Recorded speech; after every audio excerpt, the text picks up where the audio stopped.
Hello everyone, study with उमंग में आपका बहुत बहुत स्वागत है। आज हम पढ़ेंगे सीबीएसई क्लास 9th के हिस्ट्री के चैप्टर सेकंड को, जो कि है socialism in Europe and the Russian revolution. Chapter को स्टार्ट करने से पहले हमें पता होना चाहिए कि हमने प्रीवियस चैप्टर में क्या पढ़ा था। प्रीवियस चैप्टर में हमने पढ़ा था फ्रेंच रिवॉल्यूशन के बारे में, जो कि दो इंपॉर्टेंट आइडियाज़ के ऊपर था, दो इंपॉर्टेंट आइडियाज़ पे बेस्ड था। जो आइडियाज़ थे फ्रीडम एंड इक्वालिटी। और फ्रेंच रिवॉल्यूशन का रिजल्ट ये निकला था कि at last the citizens of the France are able to attain their freedom and equality. At last France के लोगों ने फ्रीडम और इक्वालिटी अटेन कर लिया था। फ्रेंच रिवॉल्यूशन के पहले वर्ल्ड में और स्पेशली यूरोप में लोगों को लगता था कि जैसे हमारी लाइफ चल रही है वैसे ही कई सालों तक, कई सेंचुरीज तक चलती रहेगी और फ्यूचर में सोसाइटी में चेंज पॉसिबल नहीं है। जैसा सोसाइटी का स्ट्रक्चर बना हुआ है, जिस तरह से सोसाइटी में रूल होता आ रहा है, उस तरह से ही सोसाइटी में रूल चलता रहेगा। लेकिन जब फ्रेंच रिवॉल्यूशन हुआ और जो फ्रीडम एंड इक्वालिटी के जो आइडियल्स थे वो रियल बन पाए, रियल लाइफ में एप्लीकेबल हो पाए, तब लोगों के मन में पॉसिबिलिटी आई कि नहीं, सोसाइटी में चेंज पॉसिबल है, सोसाइटी में चेंजेस आ सकते हैं। तो लोगों ने सोचा कि हाँ, सोसाइटी में चेंजेस आ सकते हैं और लोगों ने चेंजेस के लिए वर्क करना स्टार्ट किया। उन्हें लगा कि अब जो हमारी लाइफ चल रही है, जो राजा महाराजा का रूल चल रहा है, जो हमारे साथ एक्सप्लॉइटेशन हो रहा है, हम उससे बाहर निकल पाएंगे। और फ्रांस से इंस्पायर होके ये आइडियाज़ पहुँचे पूरे यूरोप में, और यूरोप से इंस्पायर होके ये आइडियाज़ पहुँचे पूरे वर्ल्ड में। वर्ल्ड में जगह जगह, यूरोप में, एशिया में लोगों ने इंडिविजुअल्स के राइट के बारे में डिस्कस करना स्टार्ट किया कि इंडिविजुअल मैन के क्या क्या राइट्स, क्या क्या अधिकार होने चाहिए, और जो लोग गवर्नमेंट बनाएंगे, जिनके हाथ में पावर होगी, उन लोगों के क्या क्या अधिकार होने चाहिए। इनमें से एक नेशनलिस्ट थे इंडिया के राजा राम मोहन रॉय, जो कि खुद फ्रेंच रिवॉल्यूशन से इंस्पायर थे और उन्होंने भी फ्रेंच के आइडियाज़ से सोचा कि सोसाइटी में चेंज अब पॉसिबल है। ऐसा बिल्कुल भी नहीं है कि हम बोलें कि यूरोप में हर एक पर्सन, हर एक इंडिविजुअल सोसाइटी को पूरी तरह से चेंज करना चाहता है, सोसाइटी में चेंज लाना चाहता है। बट बहुत तरह के लोग थे और बहुत तरह के लोगों के बहुत तरह के विचार क्लैश हो रहे थे, अपने आइडियाज़ टकरा रहे थे। एक ऐसा वर्ग था, एक ऐसा पीपल था दैट जो लोग चेंजेस चाहते थे सोसाइटी में, बट वो चेंज चाहते थे एक स्लो स्पीड से, ग्रेजुअल स्पीड से। और उसके अपोज में सोसाइटी में एक दूसरा वर्ग बैठा हुआ था जो एकदम से चेंज लाना चाहता था। इस सब के चलते सोसाइटी में, कुछ फ्रांस सोसाइटीज़ में, यूरोपियन सोसाइटीज़ में कुछ इंपॉर्टेंट ग्रुप्स निकल के आए। वो हमारे थे लिबरल्स, रेडिकल्स एंड कंजर्वेटिव्स। इनमें से जो दो ग्रुप लिबरल्स और रेडिकल्स हैं, उनके आइडियाज़ एक दूसरे से अपोज कर रहे थे, और लिबरल्स और रेडिकल्स के आइडियाज़ दोनों से अपोज थे कंजर्वेटिव्स। तो कंजर्वेटिव्स के अगेंस्ट थे लिबरल्स और रेडिकल्स, और लिबरल्स और रेडिकल्स आपस में ही अपोज कर रहे थे। इस तरह से कुछ लोग फ्रांस सोसाइटी में चेंजेस लाना चाह रहे थे, जो चेंजेस सोसाइटी के लिए बहुत ज़रूरी थे। इसके अलावा हम इस चैप्टर में पढ़ने वाले हैं कुछ ट्रेडिशनल पॉलिटिकल ऑर्गेनाइजेशन के बारे में जो चेंज लाना चाह रहे थे और उनमें चेंजेस आए, उन्होंने चेंजेस को किस तरह से एक्सेप्ट किया। इसके अलावा हम एक ऐसे इवेंट के बारे में पढ़ेंगे, एक ऐसे हिस्टोरिकल इवेंट के बारे में इस चैप्टर में हम पढ़ेंगे जिसमें एकदम से चेंज लाने का ट्राई किया गया, उससे लोगों पर क्या प्रभाव पड़ा। इसके अलावा हम पढ़ेंगे रशियन रिवॉल्यूशन के बारे में, और रशियन रिवॉल्यूशन सोशलिज्म से कैसे कनेक्टेड है, और रशियन रिवॉल्यूशन के बाद सोशलिज्म पूरे वर्ल्ड में कैसे स्प्रेड हो गया, और पूरे वर्ल्ड में सोशलिज्म एक इम्पॉर्टेंट आइडल कैसे बन गया। लिबरल्स, रेडिकल्स एंड कंजर्वेटिव्स, ये तीन तरह के लोग सोसाइटी में एग्जिस्ट कर रहे थे। ये तीन तरह के आइडिया सोसाइटी में एग्जिस्ट कर रहे थे जो सोसाइटी में कुछ ना कुछ करना चाह रहे थे। तो पहले हम पढ़ते हैं लिबरल्स कौन थे और वो सोसाइटी में क्या करना चाह रहे थे। लिबरल्स एक ऐसा ऑर्गेनाइजेशन था, एक ऐसे ग्रुप ऑफ पीपल थे जो सोसाइटी को चेंज करना चाह रहे थे। जिस टाइप की सोसाइटी फ्रांस की उस टाइम की थी वैसे नहीं रखना चाह रहे थे। वो फ्रांस सोसाइटी को चेंज करना चाह रहे थे। वो एक ऐसी सोसाइटी चाहते थे जो सोसाइटी, जो कंट्री सारे धर्म को एक्सेप्ट करे, सारे रिलीजन को एक्सेप्ट करे, किसी भी रिलीजन को डिस्क्रिमिनेट ना करे, किसी भी पर्सन को धर्म के बेसिस पे डिस्क्रिमिनेट ना करे। ऐसी सोसाइटीज़ लिबरल चाह रहे थे। वो एक ऐसी सोसाइटी चाह रहे थे जिसमें राजा महाराजा का रूल ना हो, जो राजा महाराजा के पास अनकंट्रोलेबल पावर रहती हैं, अनकंट्रोल्ड पावर रहती हैं, ऐसी पावर ना हो। एक ऐसी सोसाइटी, एक ऐसी कंट्री लिबरल्स चाह रहे थे। लिबरल्स इंडिविजुअल ह्यूमन बींग्स के राइट्स के बारे में बात करने वाले थे। ऐसे लोग थे जो ह्यूमन बींग के क्या राइट्स होने चाहिए, गवर्नमेंट के अगेंस्ट उन बातों पे पॉइंट रखने वाले थे। वो चाहते थे कि इंडिविजुअल ह्यूमन बीइंग को कुछ राइट्स मिलने चाहिए।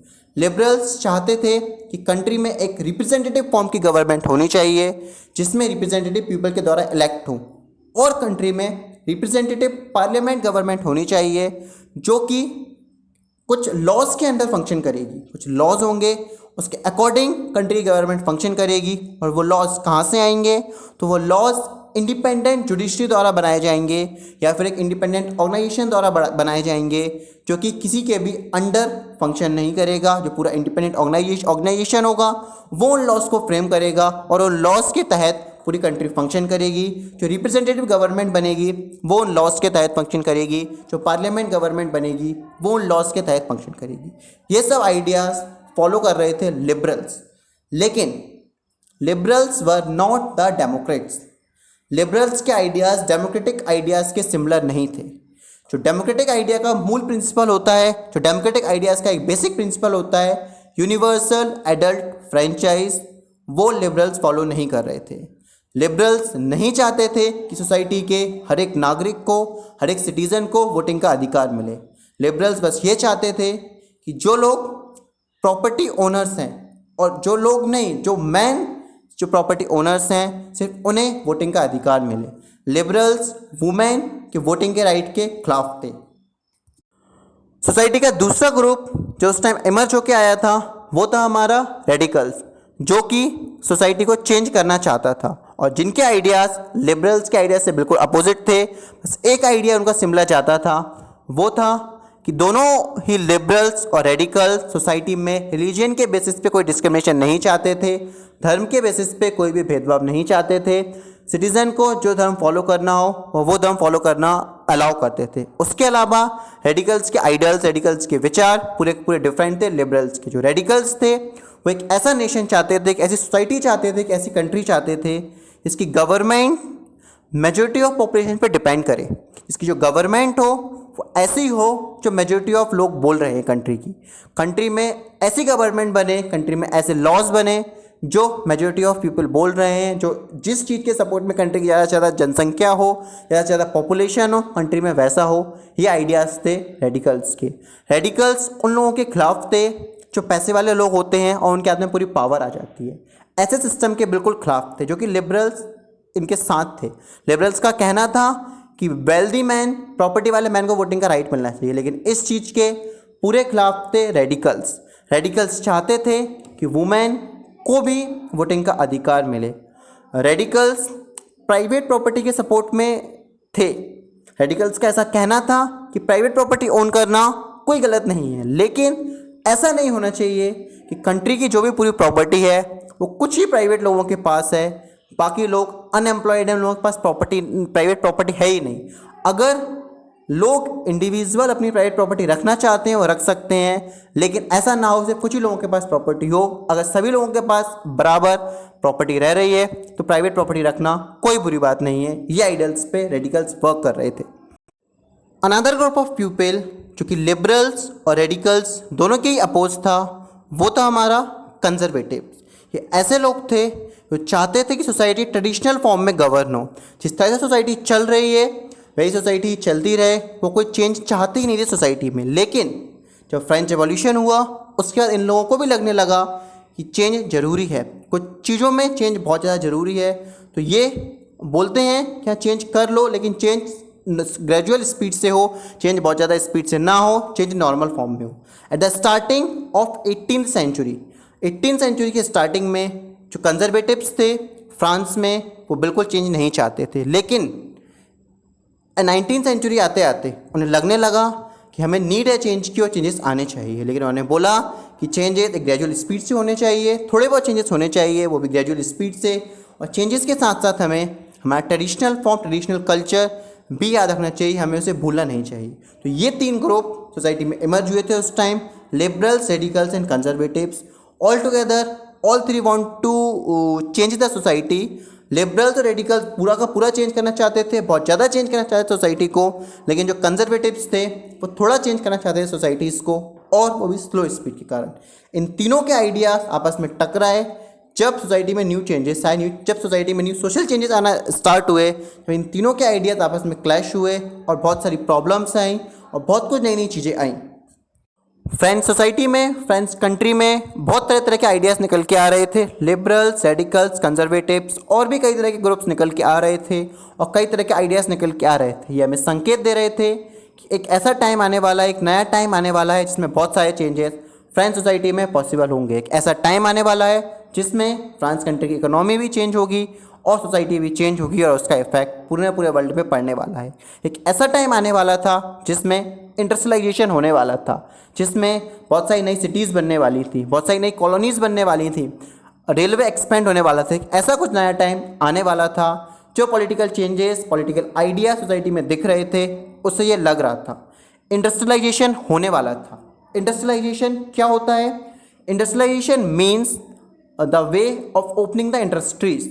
इंडस्ट्रीज़ का स्टार्ट होना को हम कहते हैं इंडस्ट्रियलाइजेशन। और उस टाइम पीरियड में फ्रांस में इंडस्ट्रियलाइजेशन हुआ। इंडस्ट्रियलाइजेशन होने के कारण जो मैन, वुमेन और बच्चे थे वो इंडस्ट्रीज तक पहुँचे वर्क की नीड में। लेकिन वहाँ पे प्रॉब्लम वही रही, उन्हें वर्क तो मिल गया इंडस्ट्रीज़ में, लेकिन वर्किंग आवर्स बहुत ज़्यादा थे। बहुत लंबे टाइम तक उन्हें इंडस्ट्रीज़ में वर्क करना पड़ता था और बहुत कम सैलरीज मिलती थी और कुछ सिक्योरिटी भी नहीं थी उनकी। बहुत हानिकारक प्लेसेस पे, बहुत हार्मफुल प्लेसेस पे उन्हें लॉन्ग टाइम तक वर्क करना पड़ता था। इसी के साथ स्टार्टिंग में जब इंडस्ट्रियल रिवॉल्यूशन हुआ था, जब स्टार्टिंग में इंडस्ट्रियलाइजेशन हुआ था, उस टाइम इंडस्ट्रियल गुड्स की बहुत ज़्यादा डिमांड ना होने के कारण बहुत सारे लोग अनएम्प्लॉयड रह गए। इसी के साथ साथ नए नए टाउन्स बनना भी स्टार्ट हुए उस टाइम पीरियड में। टाइम पीरियड था इसमें चेंज आने वाले थे और वो टाइम पीरियड आ चुका था। बहुत सारे टाउन्स बनना स्टार्ट हुए। तो टाउन्स बनना स्टार्ट हुए तो उसमें प्रॉब्लम्स आई हाउसिंग और सैनिटाइजेशन की। किस तरह से टाउन्स में प्रॉपर तरीके से हाउस बनाए जाएं और किस तरह से टाउन्स में प्रॉपर साफ सफाई का ध्यान रखा जाए। इसके लिए लिबरल्स और रेडिकल जो सोसाइटी में चेंजेस लाना चाहते थे, एक ऐसा ग्रुप ऑफ पीपल जो सोसाइटी में चेंजेस लाना चाहता था, वो इसके सॉल्यूशंस ढूंढ रहे थे कि किस तरह से इस चेंज को प्रॉपर तरीके से एक्सेप्ट किया जाए। जो इंडस्ट्रीज़ फ्रेंच सोसाइटीज़ में ओपन हुई थी वो mainly industries private owned industries थी। प्राइवेट लोगों ने इंडस्ट्रीज़ खोल रखी थी। उनमें से बहुत से लिबरल्स और रेडिकल्स थे जो इन इंडस्ट्रीज़ के मालिक थे या फिर उन इंडस्ट्रीज़ में वर्क कर रहे थे। लिबरल्स और रेडिकल्स का कहना था कि कंट्री को ये दो बातें माननी चाहिए ताकि उनकी इकोनॉमी मेंटेन रहे। पहली तो कंट्री की वर्कफोर्स जो है वो हेल्दी रहे। जो लोग कंट्री में वर्क कर रहे हैं, इंडस्ट्रीज़ में जगह जगह जाके कंट्रीज़ में जो वर्क कर रहे हैं वो लोग हेल्दी रहें। और सेकंड थिंग इज कंट्री के सिटीजन्स एजुकेटेड रहें, कंट्री के लोग पढ़े लिखे रहें। अगर ये दो बातें कंट्री में होती हैं, अगर कंट्री की वर्कफोर्स हेल्दी होती है और कंट्री के सिटीजन्स अगर एजुकेटेड होते हैं तो कंट्री सक्सेसफुल रहेगी, कंट्री की इकोनॉमी इंक्रीज होती रहेगी, कंट्री में ग्रोथ होती रहेगी। लिबरल्स और रेडिकल्स ने दोनों ने ही जो ओल्ड एरिस्टोक्रेसी थी, जो ओल्ड लोग थे, जो ओल्ड पूंजीवादी लोग थे, ओल्ड पैसे वाले लोग थे, जिन्हें जन्म से ही कुछ स्पेशल राइट्स मिलते थे, उसके अगेंस्ट थे।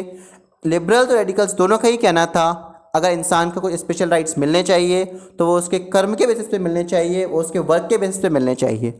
अगर वो अपनी लाइफ ड्यूरेशन में कोई अच्छा काम करता है तो बिल्कुल अच्छे राइट्स, अपने कुछ स्पेशल राइट्स अटेंड कर सकता है। उनका ये भी मानना था कि कंट्री की गवर्नमेंट को इंडिविजुअल फ्रीडम इंश्योर करना चाहिए। कंट्री की गवर्नमेंट को ये सुनिश्चित करना चाहिए कि हर एक पर्सन को, कंट्री में रहने वाले हर एक पर्सन को फ्रीडम मिले। और जो कंट्री के पैसे वाले लोग हैं, अगर वो इन्वेस्टमेंट करेंगे, अगर कंट्री के पैसे वाले लोग इंडस्ट्रीज खोलेंगे और पुअर उसमें एज अ लेबर वर्क करेंगे तो कंट्री की इकोनॉमी बहुत स्पीड से बढ़ेगी और कंट्री बहुत अच्छे से डेवलपमेंट होगा कंट्री में।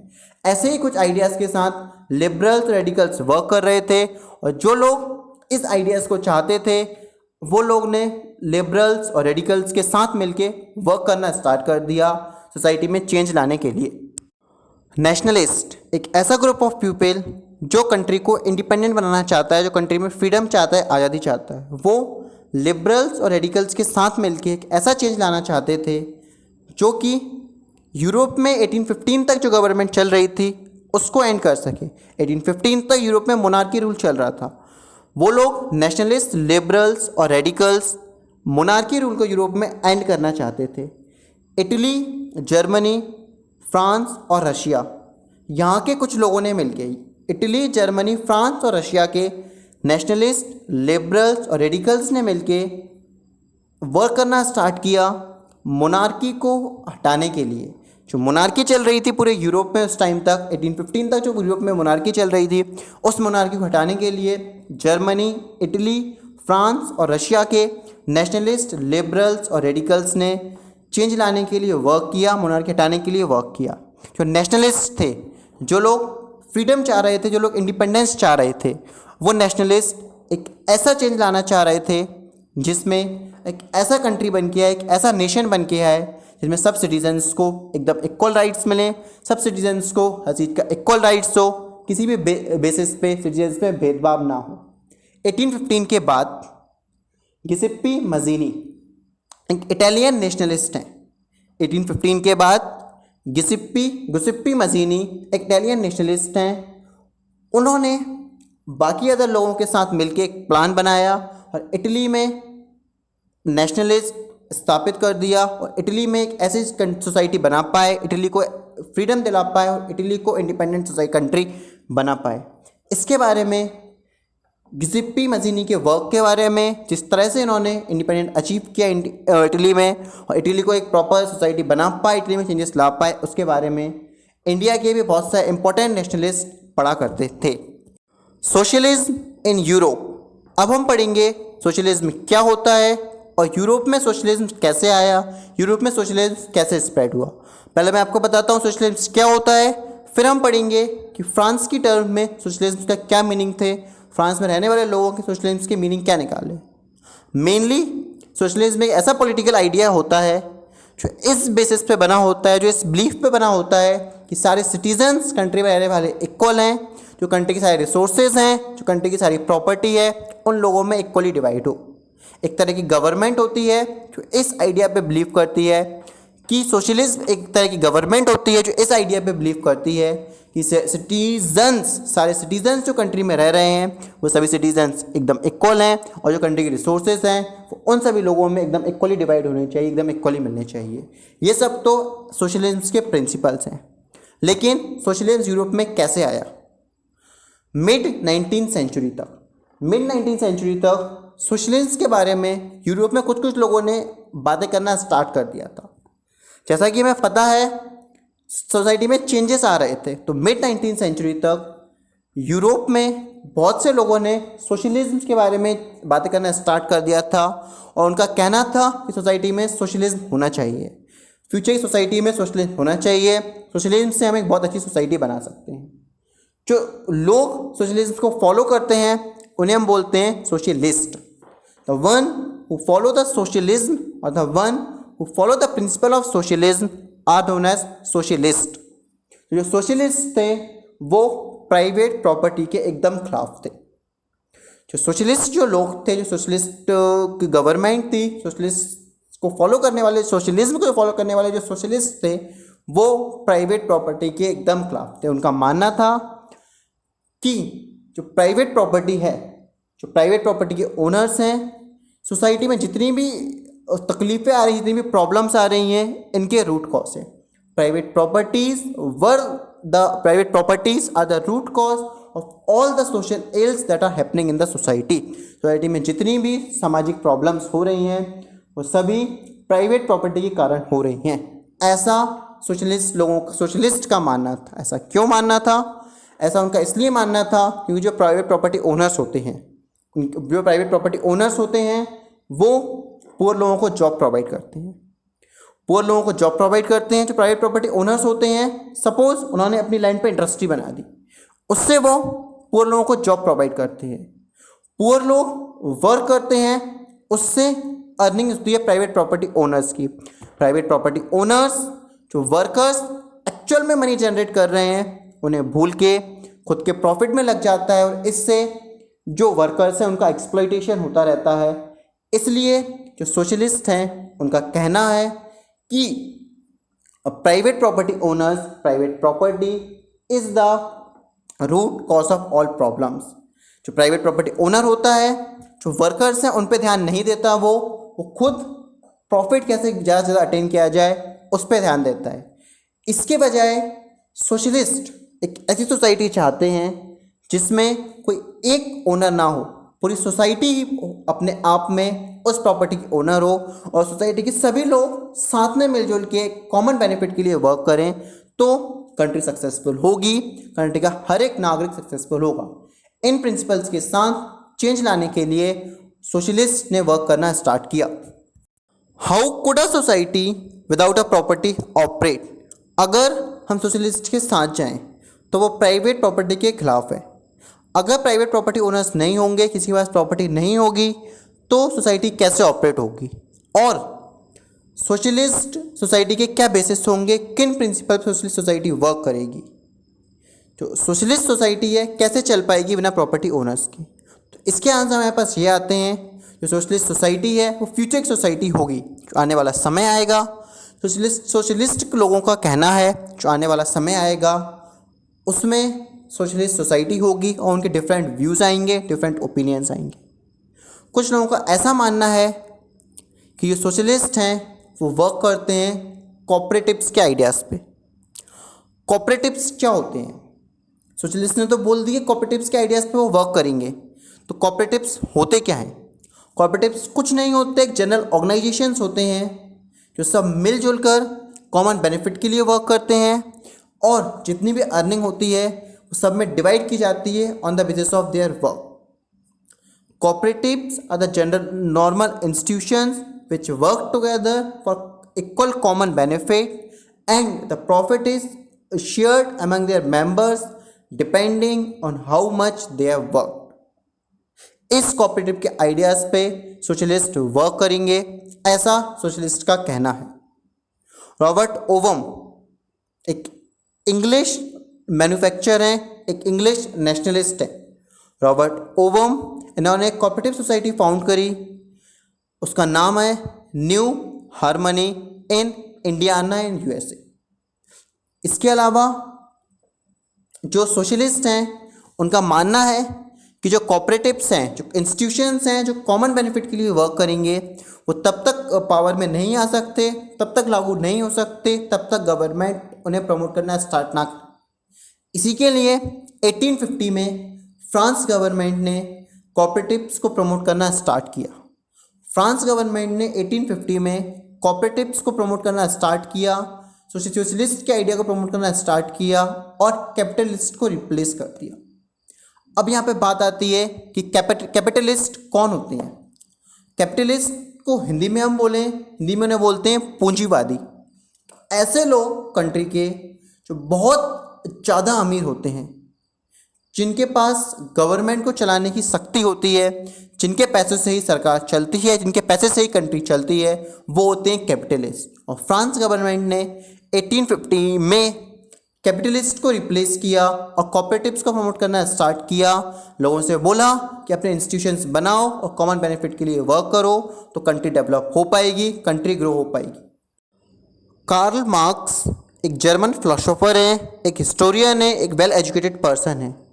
इन्होंने सोशलिस्ट के बारे में अपने विचार प्रकट किए और इनका कहना है कि जो इंडस्ट्रियल सोसाइटी है उस टाइम की यूरोप की, वो कैपिटलिस्ट है।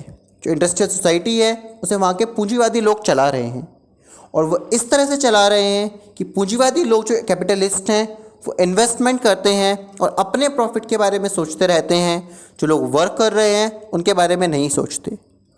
जो कंडीशन है वर्कर्स की वो इम्प्रूव तभी हो पाएगी जब जो कैपिटलिस्ट हैं वो प्राइवेट कैपिटलिस्ट ना रहें, तभी पुअर वर्कर्स की कंडीशन इम्प्रूव हो पाएगी, ऐसा मार्क्स का मानना है। और पुअर वर्कर्स की कंडीशन इम्प्रूव करने के लिए वर्कर्स को, कैपिटलिस्ट को, कैपिटलिज्म को और प्राइवेट प्रॉपर्टी को उखाड़ फेंकना होगा, प्राइवेट प्रॉपर्टी को हटाना होगा। उसके लिए उन्हें क्या करना होगा?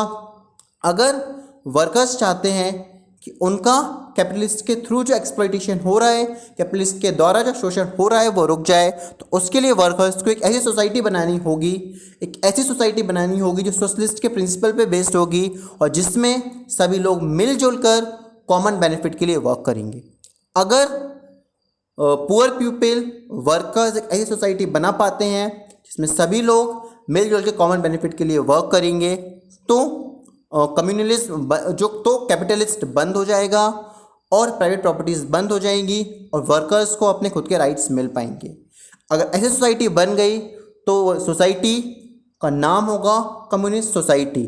और कार्ल मार्क्स को बिल्कुल विश्वास है कि मेरे वर्कर ऐसा कर पाएंगे और बिल्कुल कम्युनिस्ट सोसाइटी बन पाएगी। और कम्युनिस्ट सोसाइटी एक फ्यूचर की बहुत हेल्पफुल सोसाइटी रहेगी, क्योंकि इसमें सभी लोग मिलजुल कर एक कॉमन बेनिफिट के लिए वर्क करेंगे। धीरे धीरे टाइम निकलता गया और सोशलिज्म और सोशलिस्ट के आइडियाज़ धीरे धीरे पूरे यूरोप में स्प्रेड होने लगे। एक टाइम पीरियड आया 1870 का। 1870 तक पूरे यूरोप में सोशलिस्ट के आइडिया स्प्रेड हो गए और जगह जगह लोगों ग्रुप्स बना के, ऑर्गेनाइजेशन बना के सोशलिस्ट के आइडियाज़ के बारे में डिस्कशन करते थे।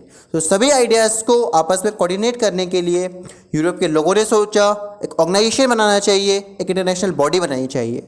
तो सभी लोगों के सोशलिस्ट के आइडियाज़ को डिस्कस करने के लिए उन्होंने एक इंटरनेशनल ऑर्गेनाइजेशन बनाया और उसे नाम दिया द सेकेंड इंटरनेशनल।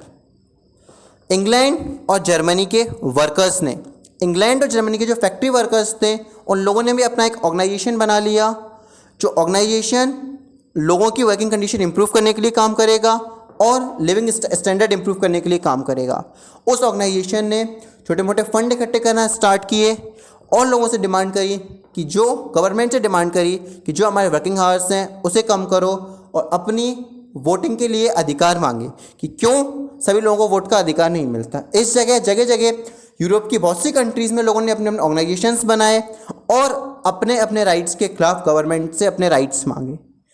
जर्मनी में कुछ एसोसिएशंस बने थे। वो एसोसिएशन ने सोशल डेमोक्रेटिक पार्टी के साथ मिलकर वर्क किया और उन्हें पार्लियामेंट में सीट जिता दी, पार्लियामेंट में गवर्नमेंट बन गई। 1905 में दो पार्टी फॉर्म हुई, लेबर पार्टी ब्रिटेन में फॉर्म हुई और सोशलिस्ट पार्टी फ्रांस में फॉर्म हुई। ये उन्हीं लोगों ने पार्टीज फॉर्म करी थी जो एक चेंज चाहते थे, सोसाइटी को चेंज करना चाहते थे और जो सोसाइटी को सोशलिज्म के फॉर्म में देखना चाहते थे, जो सोसाइटी को सोशलिज्म के प्रिंसिपल से गवर्न होना देखना चाहते थे, उन लोगों ने फॉर्म करी लेबर पार्टी ब्रिटेन में एंड सोशलिस्ट पार्टी फ्रांस में। उन्होंने बहुत प्रयत्न किए, बहुत सारे स्टेप्स ली, लेकिन 1914 तक सोशलिस्ट और सोशलिज्म के फॉलोअर्स अपनी गवर्नमेंट यूरोप के किसी भी स्टेट में, यूरोप की किसी भी कंट्री में नहीं बना पाए। उनके जो आइडियाज़ थे बहुत अच्छे थे, उनके आइडियाज़ को जो पार्लियामेंट्री गवर्नमेंट चल रही थी उसने एक्सेप्ट किया और उसने फॉलो करना स्टार्ट किया। लेकिन 1914 तक कोई भी सोशलिस्ट अपनी गवर्नमेंट यूरोप की किसी भी कंट्री में नहीं बना पाया। जो गवर्नमेंट थी वो कंजर्वेटिव्स, लिबरल्स और रेडिकल्स के द्वारा ही चलती रही। इसी के साथ इस चैप्टर का first part socialism in Europe यहाँ पे कंप्लीट होता है। मेरे को उम्मीद है कि आपको ये वीडियो बहुत पसंद आई होगी और इससे आपको चैप्टर का फर्स्ट पार्ट समझ में आ चुका होगा। अगर वीडियो अच्छी लगी, चैप्टर समझ में आया तो वीडियो को लाइक कीजिए, अपने 9th क्लास के क्लासमेट्स के साथ शेयर कीजिए, चैनल को सब्सक्राइब कीजिए और हाँ, एक बहुत इंपॉर्टेंट बात, कमेंट बॉक्स में अपना फीडबैक ज़रूर दीजिए कि आपको वीडियो में क्या अच्छा लगा या फिर क्या बेकार लगा, हम किस तरह से इस वीडियो को और इम्प्रूव कर सकते हैं। और हाँ, इस वीडियो का सेकंड पार्ट रशियन रिवॉल्यूशन के लिए जुड़े रहिए इस चैनल में। बहुत ही जल्द हम लॉन्च करेंगे इस वीडियो का सेकंड पार्ट रशियन रिवॉल्यूशन